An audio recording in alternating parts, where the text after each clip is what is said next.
Call the Midwife in Nairobi, Kenya, and you may receive a visit from someone like Margaret Wairimu Maina.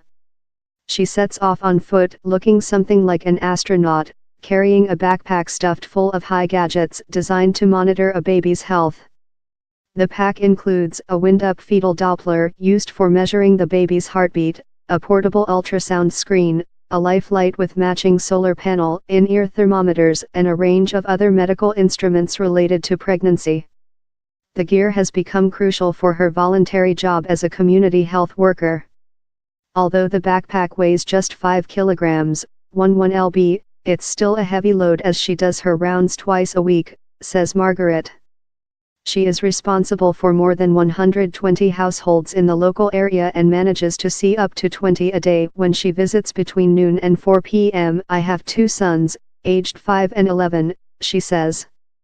Both of my pregnancies were very okay with no complications because I started my antenatal care visits after only 2 months, and I had a skilled attendant around for delivery.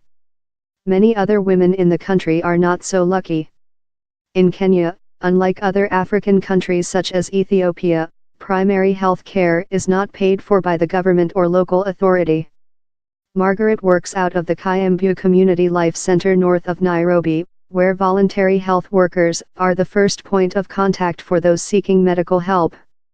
In large parts of Africa, people like Margaret are unpaid volunteers who often lack formal training or even basic equipment to help them with their tasks, says Jasper Westrank, Chief Executive of Philips Africa, the firm that developed the backpack. For years, we have had strong focus on mother and child care in Africa. Working with local government, Philips is developing a number of community life centers to support community health workers and midwives equipped with these high backpacks. Our ambition is to introduce this model throughout Africa to drastically improve access to primary care, says Mr. Westrank. Meanwhile, on the other side of Nairobi lies Kibera. It is the biggest slum in Africa, and though officially home to 500,000 people, some estimate it might actually hold 2 million inhabitants. Kibera is an open sewer with little or no sanitation, a random matrix of undulating roads and paths that ambulances cannot access. In fact, the only thing close to an ambulance is an improvised wheelbarrow with a yellow siren attached to its handles. Patients are placed in the cart and the lucky ones are wheeled to the community health clinic.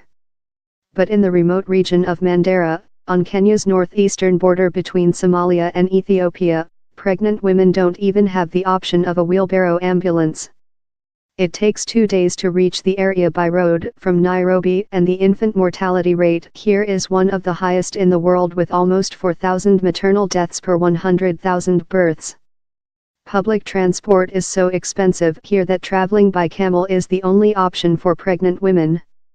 It's not surprising that by the time they finally reach a doctor, they are not only in great danger of losing their unborn child, they are at great risk themselves. A new clinic was established in the region last year through a partnership between the United Nations Population Fund, UNFPA, Mandera County's local government and Philips. Maternal and newborn health outcomes in Kenya's remote 6 counties contribute nearly 50% to all maternal deaths in Kenya, and we want to stop that with centers such as these, says Dr. Ademola Olajide of UNFPA. The remoteness of these regions means that portable health monitoring technologies with mobile connectivity are proving invaluable to local volunteers, who can now access knowledge and advice from experts far away.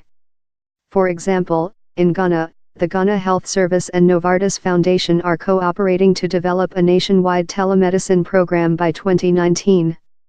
Community health workers can access specialists, doctors, nurses and midwives, through a 24-hour teleconsultation center. It began as a pilot in a remote part of the Ashanti region in 2011, covering 30 communities of around 35,000 people.